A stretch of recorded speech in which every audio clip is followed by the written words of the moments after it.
Farai, I want to jump to what we witnessed on Forbes today coming from you, and this really interesting piece about women and technology and the leaps that are being made, where it said, show some respect for the innovating women reshaping technology and entrepreneurship. Did you know that the venture-backed firms led by women are less likely to fail and produce higher returns than the ones run by men? All right, so this is one for the ladies, right? The women are basically taking the lead on where we're going as a country, technology-wise, and through their own leadership roles.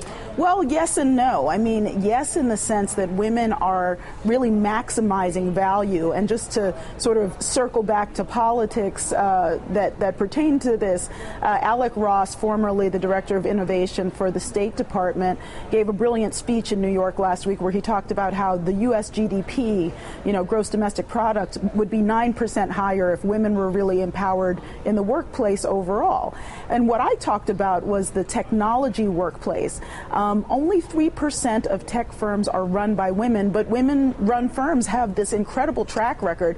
And also, there's all these companies that have all-male boards. It's 2013, and they get lower returns than boards that are gender integrated. So it's somewhat shocking that, in 2013, we're still talking about gender integrating the world of technology, but we are. And as a contributor to The Root, I talk a lot about racial integration, like the integrated prom in Georgia. But it's, we're still as a country forming ourselves. So, but how are we doing that though with young girls and trying to because there's been for a long time the fact that young girls are not interested in math and science, and we've worked as a country or attempted to flip the script on that to prove that is a misconception, almost a stigma against young women being interested. Yeah, it's not that young women aren't interested, but there's so much peer pressure. And in the article, I talked to a woman working on the Innovating Women project, which is both an online platform at innovatingwomen.org and a book project that I'm working on with Vivek Wadhwa.